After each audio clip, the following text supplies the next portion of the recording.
Children's happy yoga day. Yoga యొక్క ప్రత్యేకత తెలుసా మీ అందరికి? యోగా యొక్క ఆది గురువు ఎవరు?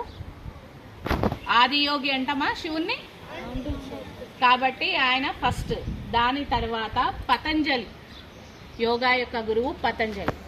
ఆయన నుంచే మనము యోగా బాగా నేర్చుకున్నాం. మనకి ఇప్పుడు ఉన్నటువంటిది యోగా కాదు, ఇది ఎప్పటి నుంచో మన భారతదేశము పుట్టినప్పటి నుంచి యోగా మనతో పాటు ఉంది. కాకపోతే మధ్యలో కొద్దిగా డౌన్ అయింది.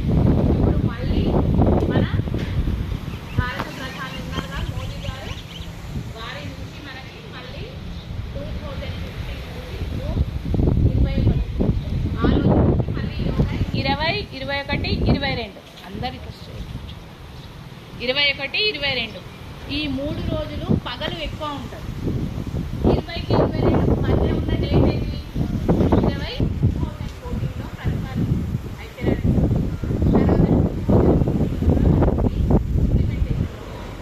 అసలు యోగా ఎందుకు చేయాలి?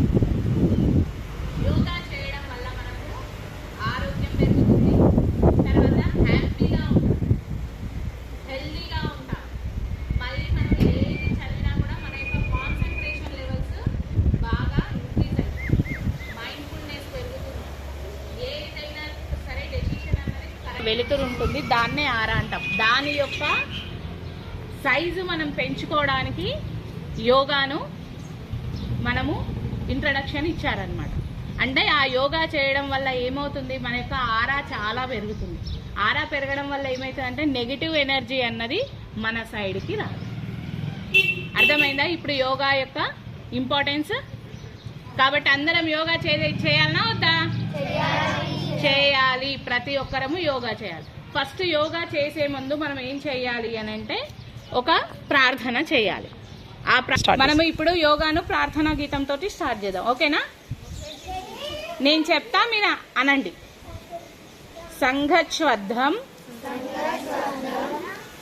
సంవదధ్వం సంవో మానాంసి జానతాం దేవాభాగం యథాపూర్వే సంజ్ఞాన ఉపాసతే.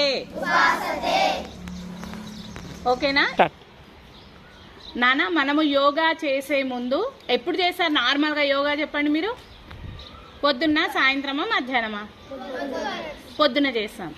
అయితే నేను ఊరికే మీకు చెప్తాను కదా ప్రాణాయామం చేయాలి అని. కపాలభాతి, ప్రాణాయామం, ఇటువంటి 2 ప్రక్రియలు శ్వాసకు సంబంధించినవి. ఇది ఎప్పుడు కానీ మార్నింగ్ చేయాలి అని అంటే మనము తినడానికి, యోగా చేయడానికి, 2 శ్వాసక్రియలు చేయడానికి మధ్య 8 గంటల గ్యాప్ ఉండాలి. కాబట్టి మార్నింగే కరెక్ట్ కదా. నైట్ తింటాము, మార్నింగ్ లేస్తాం కాబట్టి 8 అవర్స్ గ్యాప్ ఉంటుంది కదా. మిగతా యోగాసనాలు చేయడానికి 3 అవర్స్ గ్యాప్ ఉంటే సరిపోతుంది. మనం తినడానికి, యోగాసనం చేయడానికి 3 అవర్స్ గ్యాప్ ఉంటే సరిపోతుంది. ఇప్పుడు మనకు శ్వాసకు సంబంధించినటువంటి యోగా చేద్దాం. ఓకేనా? డన్.